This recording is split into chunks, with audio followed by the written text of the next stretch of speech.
So here's another problem I had, kind of going back to the practicality issue and the innovative issue. This is another, believe it or not, this is my cook pot. Anytime I'm solo, when I'm with my wife, I use something a little bit bigger. But this is my this is the Snow Peak 600. It's a really popular mug. It's actually sold as a mug, but ultralighters use it a lot for a cook pot. And again, you would just be using a very small alcohol stove, boiling no more than 2 cups of water for a dehydrated meal. Thousands of people have this mug. Everyone talks about it. Tons of ULers use it.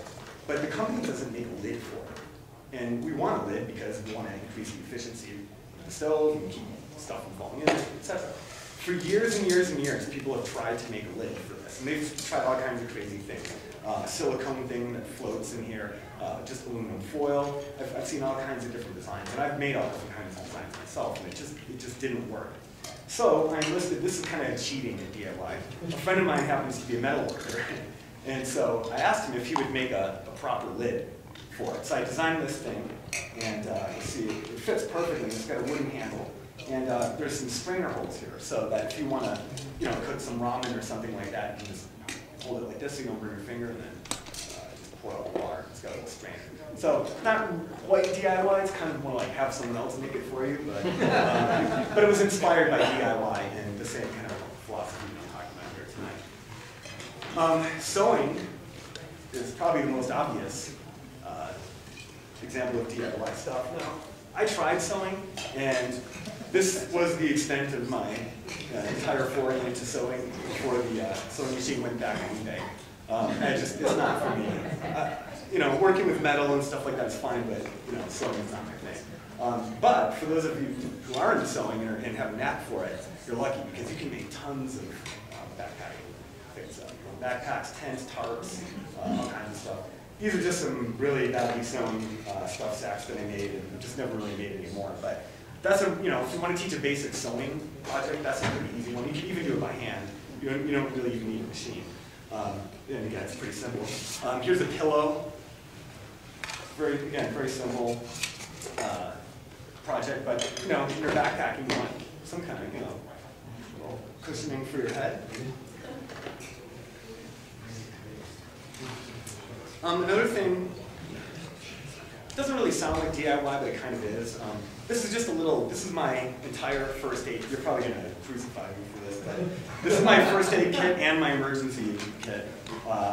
It's just, that's it. I'm not a good Boy Scout. I'm not, I guess, 100% prepared, but it's the basic things I need. It's very small, very light, and I put it together. Rather than buying a commercially available kit where someone's telling me what they think I need, I assembled separately just what I know I need because of past experience. So, putting together kits, survival kit, emergency fishing kit, fire starting kit. There's all different kinds of kits that you can kind of put together yourself. So that's kind of mine. Feel free to open it up and look inside.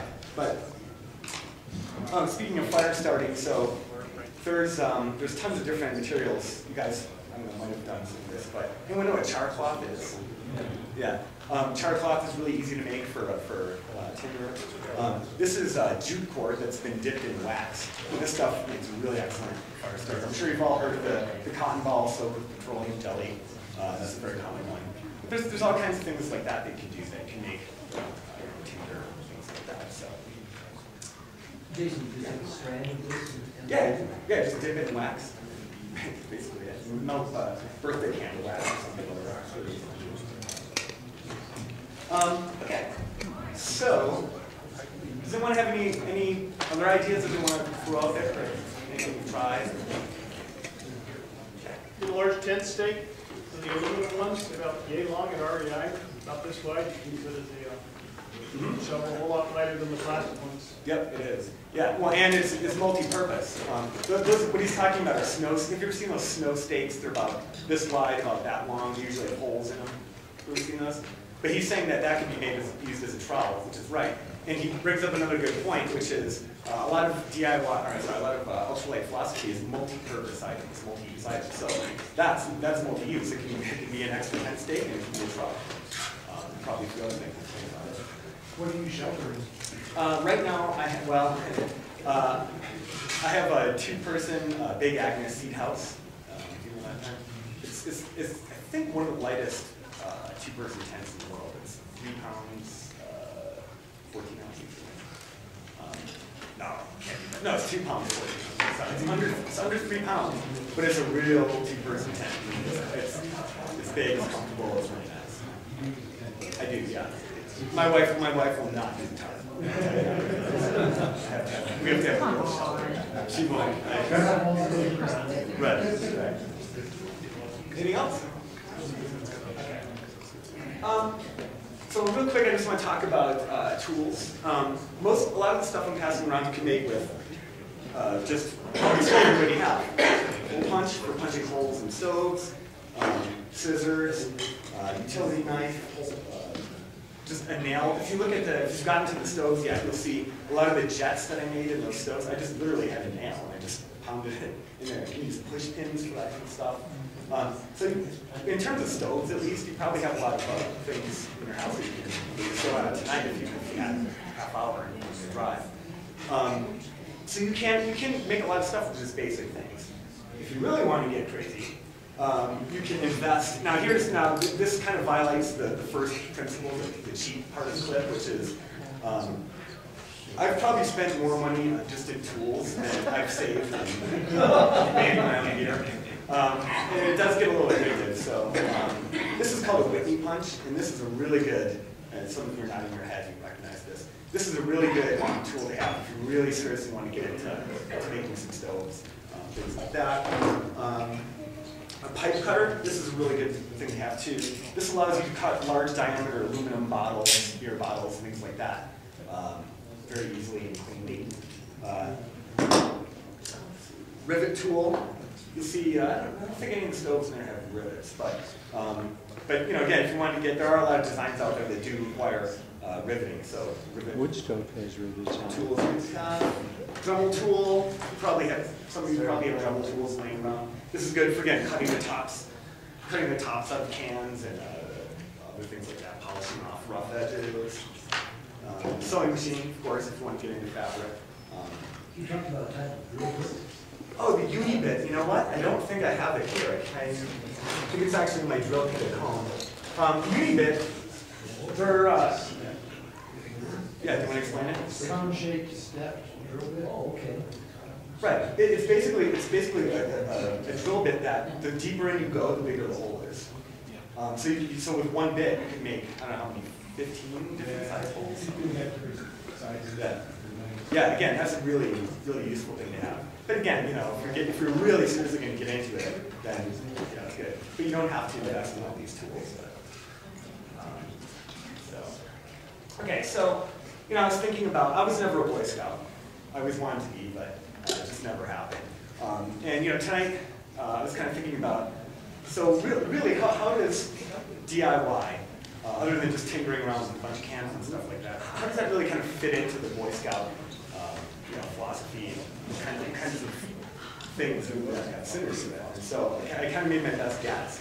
But these are things that I definitely think are true, at least in general, even if it doesn't necessarily always apply to the Boy Scouts. So one is that it promotes creativity. So every different design that you saw there, someone dreamed that up and tried to figure out if it would work. And every day everyone's coming out with different types of stoves that have different jet configurations, made out of different materials. So there's a lot of room for creativity. Basically, you're limited to your skill set and your tools. And if you can think of it, you can probably make it if you want to invest in it. So I know I spend a lot of time thinking about design and always tinkering with different also designs and so I think creativity is really an important part of it. Obviously enhances improvisation. So I think someone made a comment, you know, forget something, you got to improvise, and that's DIY. Well, you know, sometimes it's just a good skill to have, right? I mean, especially for a Boy Scout, if something happens, you've got to think on your feet and improvise. And I think DIY gear teaches you that skill, helps promote it. I think it teaches valuable skills, and what I mean by skills, I mean like technical skills. So how to use, you know, how to use a Unibit, or how to use different tools, how the properties of different materials work together or don't work together. And I think it just gives people a really good skill set for that they can apply to other things.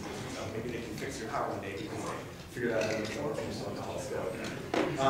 Fosters mindfulness. Now, obviously, if you step on this thing, that's it, right? I said before, you have to make some sacrifices, okay? Not everything you make is going to be as durable as something they can buy at REI. But with that, to me, that's not a disadvantage. A lot of people point that out as a criticism of DIY. You know, say, oh, if you step on the stove, it's going to. Well, you know, why not step on the stove in the first place? What about becoming mindful? You know, and so. Yeah, you do have to be a little careful with this, right? But I mean, it's not like if you drop it, it's going to break. And it's not going to leave. Even if you stepped on it, you can probably bend it back out to shape enough to be functional. So I guess my point is, durability doesn't automatically make gear good, and I think that's a trend that I really see a lot that I kind of disagree with. That the marketing of the gear manufacturers do is that they tend to think durable equals good, without even thinking about the practical features of something, weight, ergonomics, things like that. So, I know, I'm really trying to get the message out that durability doesn't automatically equal good. Okay, and so you see these commercials or the gear test where they're dragging backpacks behind a truck at 70 miles an hour and testing which one lasts longest. I mean, if your pack needs to fall off a 500-foot cliff and still be okay, probably the durability of your pack isn't the biggest problem. Probably mine dead at the bottom. I mean, so practically speaking, any of the DIY gear stuff that I've never had anything fail on me. I've never stepped on anything. But it's all about mindfulness. It's thinking, paying attention to what I'm doing when I'm out there. And I just think if people got that, they would realize that durability is an issue for this stuff. So I just think it teaches mindfulness and responsibility. Saves money. We've pretty much covered that. If you want to get started and have to buy, this is a $40 titanium pod. The stove there can be $47. These things start to add up after a while. If you want to get into backpacking, or if you want to lighten up and you don't want to spend $800 to do it, DIY is a good way to break into the sport without breaking the bank. It's fun, Look, I like to play with fire, and testing out different stoves, I've had a few close calls, I'm not going to lie, in my apartment, testing out, timing with boil times of different stoves and things like that. And if you go to my blog, you'll see some of my videos where I do these tests, but it's just plain fun. It's fun to try different designs, it's fun to play with fire, it's fun to, see what works and what doesn't work. So I just think it's, while it's teaching all these other skills to scouts, they're also having fun at the same time. So, I know, to me it's fun. And it's rewarding. So one of the things I find most rewarding about it is that I go out into the wilderness and I survive on the gear I made myself. And to me that's pretty cool. It gives me a sense of self-sufficiency, and I find a lot of reward in that. So I don't know, maybe that's something that the troops would find interesting too, is being proud of going out there and cooking a meal on an entire cook kit they made themselves. I just find that pretty rewarding. So.